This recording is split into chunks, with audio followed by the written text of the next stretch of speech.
Small cap and mid cap are going down every day, और Trump every day कुछ ना कुछ अलग अलग स्टेटमेंट कर रहे हैं जिसके वजह से मार्केट जिटरी हो रहा है, Indian as well as US market. ऐसे सब कंफ्यूजिंग सिनारियो में मेरी एक स्टेटमेंट है कि आने वाले टाइम में इंडिया में एक बिग बुल रन आने वाली है। सो मैं ऐसा क्यों कह रहा हूं, वो समझने के लिए आपको पांच चीजें समझनी जरूरी है। सबसे पहली चीज, ये मार्केट फॉल क्यों चालू हुआ, ये मार्केट फॉल कब स्टॉप होगा, नेक्स्ट बुल रन के ट्रिगर पॉइंट्स क्या होंगे, गवर्नमेंट ऐसी कौन सी नेक्स्ट मूव प्लान कर रही है जिसके वजह से मुझे लगता है एक big bull run Indian markets में आने वाली है, और अगर ये बिग बुल रन आती है तो उसका मैक्सिमम बेनिफिट आपको लेने के लिए कौन से म्यूचुअल फंड स्कीम्स में इन्वेस्ट करना चाहिए, ये आज के वीडियो में आपको पता लगेगा।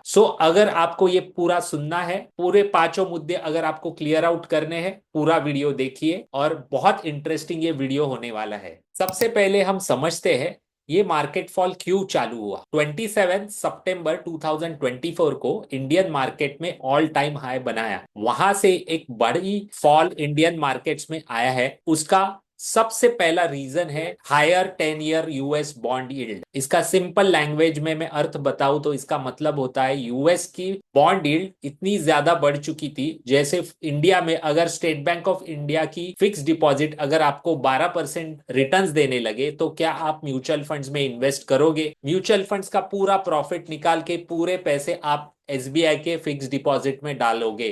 ऐसा ही हुआ है कुछ। यूएस के नागरिक को अगर इंडिया में उसने बहुत प्रॉफिट बनाया, वो पूरा प्रॉफिट निकाल के वहां के 10 ईयर यूएस बॉन्ड डील में वो इन्वेस्ट कर रहे हैं, क्योंकि वहां पे बहुत अच्छे रिटर्न्स उनको मिल रहे हैं, अराउंड 5% के आसपास। यही बॉन्ड डील कोविड के टाइम पे 0% पे आया था, जो कि आज 5% के आसपास है। वहां से एक डिक्लाइन हुआ है, लेकिन ट्रिगर पॉइंट क्या था ये फॉल का, तो उसका सबसे पहला रीजन था यूएस के 10 year higher bond yield. Number two reason, dollar index काफी ज्यादा ऊपर चला गया था, अराउंड 109 के ऊपर। आप फोटो में देख सकते हो, मैंने यहाँ पे फोटो डाला हुआ है डॉलर इंडेक्स का, जो 109 से लेके अभी 103 आया हुआ है। इसका मतलब क्या है? डॉलर इंडेक्स एक इंडेक्स है अगेंस्ट वर्ल्ड की 6 करेंसीज के अगेंस्ट का। ये बहुत स्ट्रांग हुआ था। डॉलर जितना स्ट्रांग होगा, अदर करेंसीज जितने वीक होंगे, वहां से वो कंट्रीज में से पैसा यूएस में जाएगा। सेम वे इंडिया का रुपी डेप्रिशिएट हो रहा था क्योंकि डॉलर स्ट्रांग हो रहा था। इंडियन मार्केट से पैसा निकल के यूएस मार्केट में जा रहा था, जिसके वजह से ट्रिगर पॉइंट लग गया था इंडियन मार्केट्स को सितंबर 2024 में, और वहां से एक बड़ी एफआईआई सेलिंग अभी भी चालू है। Number three reason, US market में एसएनपी 500 और नैस्डैक अगर चेक करो तो उसमें एक ह्यूमंगस रैली चालू थी till February 2025। Normal investor psychology यही रहती है, जहां पे सबसे ज्यादा रिटर्न्स पास्ट में दिखते हैं लोगों को वही इन्वेस्ट करना होता है। जैसे आप यहाँ पे इंडिया में देखोगे तो स्मॉल और मिड कैप्स में सबको क्यों इन्वेस्ट करना था? क्योंकि पास्ट 3 इयर्स के रिटर्न्स बहुत ज्यादा दिख रहे थे। डिफेंस में क्यों इन्वेस्ट करना था? क्योंकि पास्ट 3 साल के रिटर्न्स बहुत ज्यादा दिख रहे थे। सेम वे यूएस मार्केट में लास्ट 3-4 साल में बहुत रैली बनी है। यहाँ पे आप फोटो में देख सकते हो, यहाँ पे मैंने कंपैरिजन डाला है रिटर्न्स का। लास्ट 1 ईयर में S&P 500 ने 18.4% के रिटर्न्स दिए, लास्ट 3 साल में 12.5%। ग्रीन कलर हाईलाइटेड में आप देख सकते हो BSE 500 के रिटर्न्स, और लास्ट रो में देख सकते हो यूएस के returns. Last 20 years, 15 years, 10 year, 5 year time frame में इंडियन मार्केट्स को यूएस मार्केट ने काफी हैंड्स डाउन बीट किया है।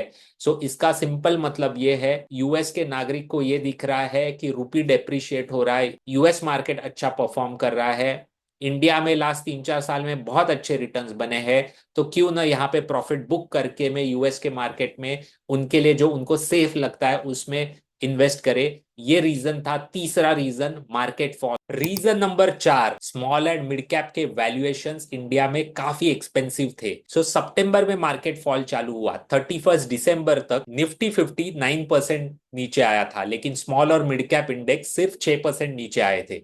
लेकिन 1 जनवरी 2025 से स्मॉल और मिड कैप में एक बहुत बड़ी करेक्शन हमने देखी है। आप फोटो देख सकते हो, यहाँ पे मैंने डाला हुआ है स्मॉल और मिड कैप्स में कितना बड़ा ओवर वैल्यूएशन था। दिसंबर 2024 का आप रो देख सकते हो, राइट हैंड साइड 3 कॉलम्स में आपको दिख जाएगा। लार्ज कैप मतलब टॉप 100 स्टॉक दिसंबर 2024 में 13% उसके जो लॉन्ग टर्म 5 साल का एवरेज है उससे 13% सस्ते थे। लेकिन मिड कैप 15% एक्सपेंसिव थे और स्मॉल कैप 43% एक्सपेंसिव थे लास्ट 5 साल के एवरेज के ऊपर। उसके नीचे वाला आप रो देख सकते हो, फेब्रुवरी 2025 को लार्ज कैप्स उसके लास्ट 5 साल के एवरेज से 9% सस्ते हैं, लेकिन मिड कैप और स्मॉल कैप कंपैरेटिवली 12 और 29% एक्सपेंसिव है। सो ये ओवर वैल्यूएशन इंडियन मार्केट के स्मॉल और मिड कैप्स में था, जिसके वजह से 1 जनवरी से स्मॉल और मिड कैप में करेक्शन देखा गया है। और लेट मी टेल यू, आज भी स्मॉल और मिड कैप्स एवरेज से काफी एक्सपेंसिव है। सो मुझे नहीं लगता है कि स्मॉल और मिड कैप्स का जो करेक्शन है वो रुकने वाला है। शायद वो साइडवेज रहे, लेकिन स्मॉल और मिड कैप में अच्छे रिटर्न्स पाने की गुंजाइश बहुत कम दिख रही है at this point of time. यहाँ पे मैं वापस डिस्क्लेमर देना चाहता हूँ, स्मॉल और mid caps across the category returns नहीं बनेंगे, लेकिन उसमें कोई कोई ऐसे स्टॉक्स है, स्मॉल और मिड कैप स्टॉक, उसमें काफी अच्छे रिटर्न्स बन सकते हैं। जैसे कोई स्मॉल कैप एनबीएफसी हो, उसमें बहुत अच्छे रिटर्न्स बन सकते हैं। तो सिलेक्टिव होना पड़ेगा। जैसे across the board small and mid cap में रैली आई थी लास्ट 3 साल में, वैसे मुझे नहीं लगता आने वाले 1.5 2 3 साल में हो सकती है। अभी हम देखते हैं 3 चीजें जिसके वजह से ये मार्केट फॉल स्टॉप हो सकता है। तो कौन सी ये 3 चीजें हैं? सबसे पहले, डॉलर इंडेक्स 100 की तरफ आना चाहिए, जो कि 103 के आसपास है, जो कि बहुत पॉजिटिव चीज है इंडियन मार्केट्स के लिए। ये इंक्रीज होके 110 को टच होके आया था। ये जितना टूवर्ड्स 100 आएगा, उतना रुपी स्टेबिलाईज होगा, डॉलर वीक हो जाएगा, और यूएस के नागरिक को इंडिया में पैसा इन्वेस्ट करना पॉजिटिवली कंट्रीब्यूट करेगा। बहुत अच्छी चीज है ये। यहाँ पे आप फोटो देख सकते हो, डॉलर इंडेक्स 103 के आसपास करंटली है। सेकंड कंडीशन, यूएस मार्केट में एक बहुत बड़ा करेक्शन एक्सपेक्टेड है, जो कि होना चाहिए। अगर यूएस मार्केट के में बहुत बड़ा करेक्शन आता है, सो आप देख सकते हो 18 फरवरी से नैस्डैक अप्रोक्सीमेटली 11% नीचे है। सो शायद ये बड़े फॉल की शुरुआत है। जब भी ये फॉल आएगा, इंडियन मार्केट में पैसा एफआईआई से आएगा, ऐसा एक्सपेक्टेड है। सो ये सेकंड कंडीशन है। और थर्ड कंडीशन है, यूएस का जो 10 ईयर बॉन्ड यील्ड है, जो कि अराउंड 4.92 टच होके आया था in the month of December, currently वो 4.25 के आसपास है। ये अप्रोक्सीमेटली 3.75 के नीचे जितना आना चालू होगा, उतना इंडियन मार्केट से एफआईआई का पैसा वापस आने की गुंजाइश बढ़ेगी। ये क्यों कम होगा? यूएस 10 ईयर बॉन्ड यील्ड क्यों कम होगा? उसका रीजन ऐसा है, यूएस के ऊपर अराउंड 1 ट्रिलियन का कर्जा है। तो जितना 10 ईयर बॉन्ड यील्ड ज्यादा रहेगा, उतना ज्यादा इंटरेस्ट पेमेंट यूएस के गवर्नमेंट को करना पड़ेगा। सो ये इनवेरेबल चीज है कि ये 10 ईयर बॉन्ड यील्ड नीचे आएगा। सो ये तीनों कंडीशन जब भी अप्रोक्सीमेटली मैच हो जाएंगी, एफआई का पैसा वापस इंडिया में आने वाला है। अभी हम देखते हैं नेक्स्ट बिग रैली के बारे में। जो हम बात कर रहे हैं, उसका ट्रिगर पॉइंट क्या था? उसका ट्रिगर पॉइंट था जनरल इलेक्शंस इन 2024, जहां पे भारतीय जनता पार्टी को एक बहुत बड़ा झटका लगा। 303 से 240 के ऊपर भारतीय जनता पार्टी आई। उसका इकोनॉमिकल रीजन समझिए क्यों ऐसा हुआ। उसका रीजन था, we need to go back to 2020। 2020 में जब भी कोविड क्राइसिस चालू हुआ, इकोनॉमी के 3 पहिए होते हैं, गवर्नमेंट, आप और मेरे जैसे इंडिविजुअल्स, और कॉरपोरेट्स। ये तीनों में से कोई ना कोई पैसा खर्चा करना चाहिए, सो दैट इकोनॉमी का साइकिल चले। लेकिन कोविड के टाइम पे ह्यूमन रेस के ऊपर एग्जिस्टनल क्राइसिस था। ऐसा नहीं होगा कि हम जाके इंडिविजुअल जाके पैसा खर्चा करेंगे। जैसे अगर मेरा गोल होगा इन 2020 की मैं 20 लाख रुपए की कार खरीदी करूं, मार्च 2020 का मेरा गोल हो सकता था। लेकिन जैसे कोविड आया, मैं मेरे पास 20 लाख रुपए होंगे तो भी मैं वो कार नहीं खरीदता, क्योंकि एग्जिस्टनल क्राइसिस था। इंडिविजुअल्स पैसा नहीं खर्चा कर रहे थे। सेम वे, अगर इंडिविजुअल्स पैसा नहीं खर्चा करेंगे, चीजें नहीं खरीदेंगे, तो कॉर्पोरेट्स क्यों एक्सपेंशन करेगी, नए प्लांट्स क्यों लगाएगी? कॉर्पोरेट्स भी पैसे नहीं खर्चा कर रहा था। इकोनॉमी चलाने का जिम्मा आया गवर्नमेंट के ऊपर। और गवर्नमेंट ने क्या किया? तो कैपेक्स बजट बढ़ाया, मतलब कैपिटल एक्सपेंडिचर बढ़ा के गवर्नमेंट स्पेंड करती है। मतलब इंफ्रास्ट्रक्चर बढ़ाएगी, पीएसयूज में पैसा डालेगी, रेलवेज में पैसा डालेगी, डिफेंस के ऊपर पैसा खर्चा करेगी। यही किया गवर्नमेंट ने 2020 के बाद। सब्सिक्वेंटली 4 साल तक इंडिया का कैपेक्स बजट बढ़ते रहा और 2025 में ये टोटल जीडीपी के 3.5% हो गया था। सो इतना बड़ा स्पेंडिंग गवर्नमेंट ने लास्ट 4 साल में किया है कैपेक्स के ऊपर। लेकिन कैपेक्स बजट या गवर्नमेंट स्पेंडिंग के ऊपर एक लिमिट होता है, एक लिमिट से ज्यादा अगर गवर्नमेंट स्पेंडिंग करे तो उसका निगेटिव परिणाम रुपी के ऊपर होता है या फिर इंडिया के रेटिंग के ऊपर होता है, बॉन्ड यील्ड के ऊपर हो सकता है।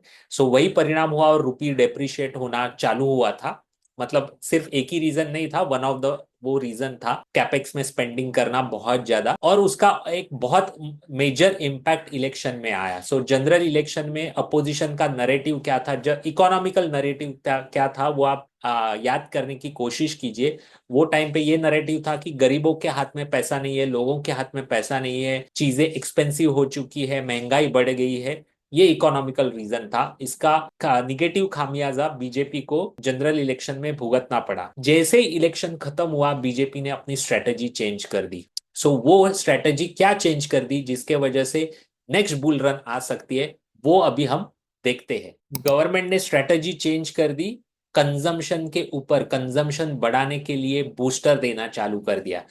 मैं महाराष्ट्र में रहता हूँ, महाराष्ट्र का एग्जाम्पल मैं देता हूँ। जनरल इलेक्शन में बीजेपी की बहुत बड़ी हार हुई महाराष्ट्र में, लेकिन 6 महीने बाद असेंबली इलेक्शन में बीजेपी ने स्वीप कर लिया। उसका रीजन था, महाराष्ट्र में एक लाड़की बहन योजना चलती है जहां पे वीकर सेक्शन ऑफ द जो महिलाएं होती है उनके अकाउंट में 1,500 रुपीज ट्रांसफर होते हैं। आप और मेरे लिए ये 1,500 रुपए शायद बहुत वेस्टफुल एक्सपेंस हो सकता है या फिर बहुत नॉमिनल अमाउंट हो सकती है, लेकिन जो weaker section of the society होता है उनके लिए बहुत पॉजिटिव कंट्रीब्यूट करता है लाइफ में, उनका लाइफ आगे बढ़ाने के लिए। बहुत सारे महिलाएं ने छोटे छोटे बिजनेसेस स्टार्ट किए, उसका जीडीपी में इम्पैक्ट आएगा, अभी आपको दिखेगा ये जीडीपी नंबर्स में। और इसका हेल्प गवर्नमेंट को वापस री इलेक्ट होने में भी होता है। आपने असेंबली इलेक्शन के रिजल्ट्स देखे होंगे।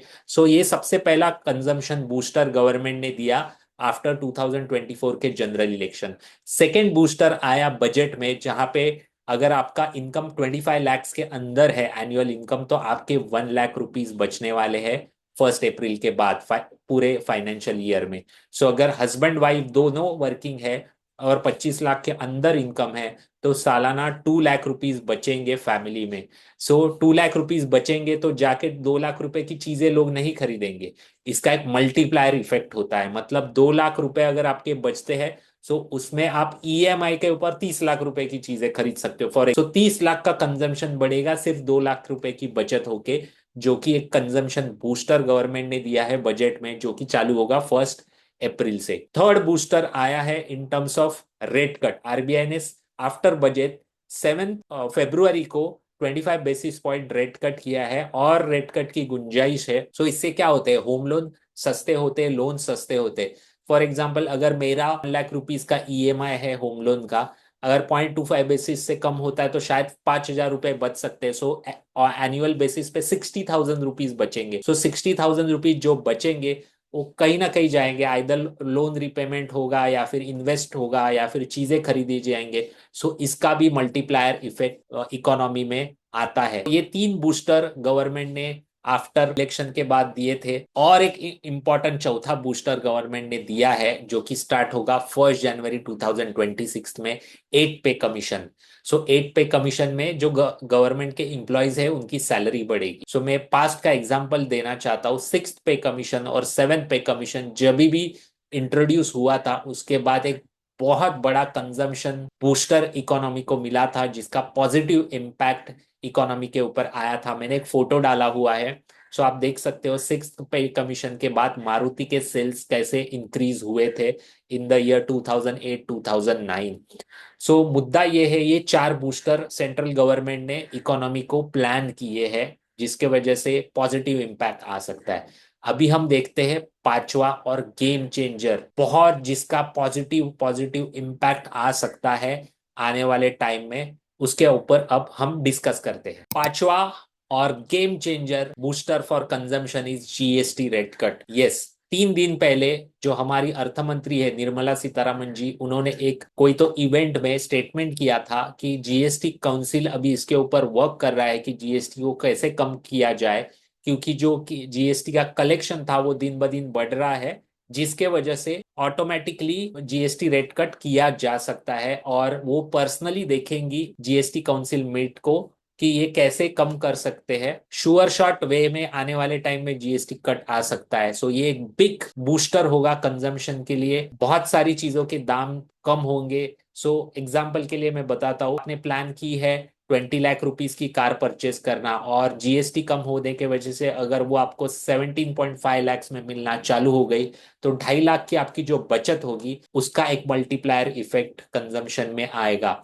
सो इससे कंपनियों के प्रॉफिट्स बढ़ेंगे, सो दैट उनका अर्निंग्स ग्रोथ होगी, उनकी स्टॉक प्राइस ग्रो होगी। सो इसका बहुत बड़ा positive impact private banks, NBFCs, real estate sector, FMCG, consumption, pharma के ऊपर मुझे लगता है आ सकता है। और यहाँ पे नोट करने वाली एक बहुत इंपॉर्टेंट बात है, इसमें से एक्सेप्ट रेट कट आरबीआई ने किया है, एक्सेप्ट दैट ऑल 4 चेंजेस जो है वो परमानेंट चेंजेस है। इसके बाद कोई भी अर्थ मंत्री आता है, कोई भी पार्टी का आता है, उसको ये रिवर्स करना बहुत इम्पॉसिबल हो जाएगा।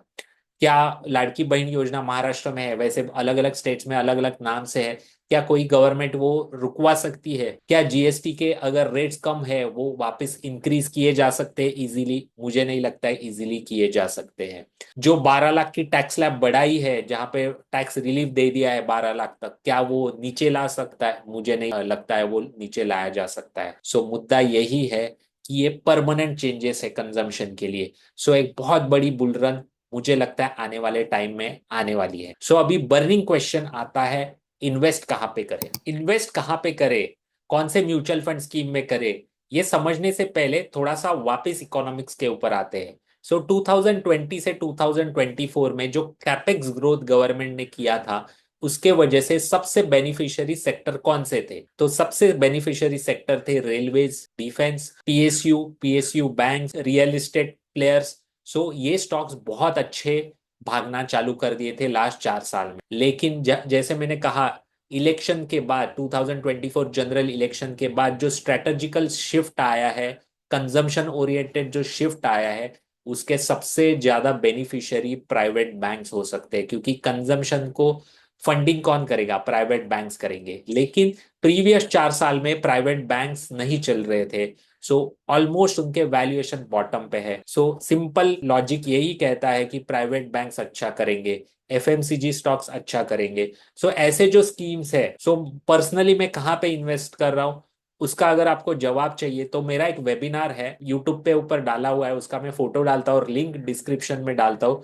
वो आप देख सकते हो कौन से 5 स्कीम्स हैं जो आने वाले 25 साल में अमृत काल में सबसे बेस्ट रिटर्न्स दे सकते हैं, उसके बारे में आप देख सकते हो वो वेबिनार।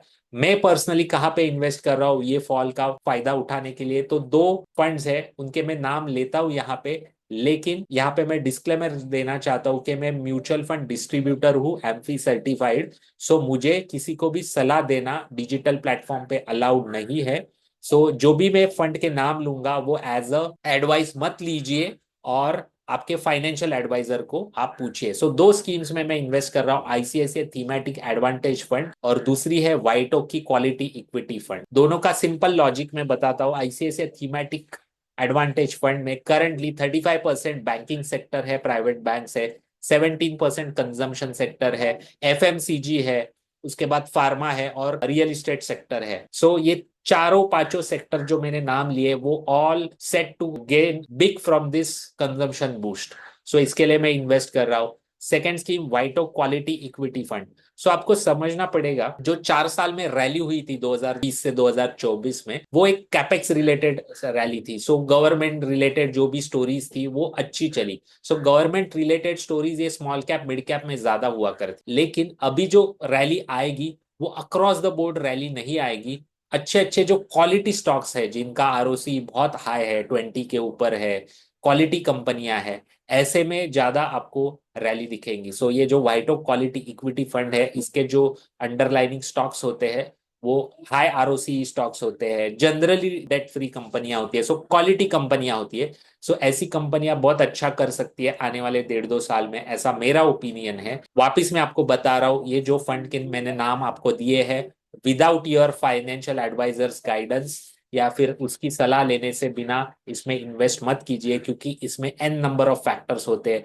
आपका रिस्क एपेटाइट कितना है, आपके गोल्स कभी आने वाले हैं, अदर पोर्टफोलियो में क्या चीजें आपने भर के रखी है। सो मुद्दा ये है, ये दो फंड्स में मैं इन्वेस्ट कर रहा हूँ। सो अगर आपको ये वीडियो अच्छा लगा है तो सब्सक्राइब कीजिए, लाइक कीजिए और आपके फ्रेंड्स के साथ जरूर शेयर कीजिए। मुझे मेरा ये यूट्यूब चैनल प्रमोट करना है, उसके लिए हेल्प कीजिए। Thank you very much.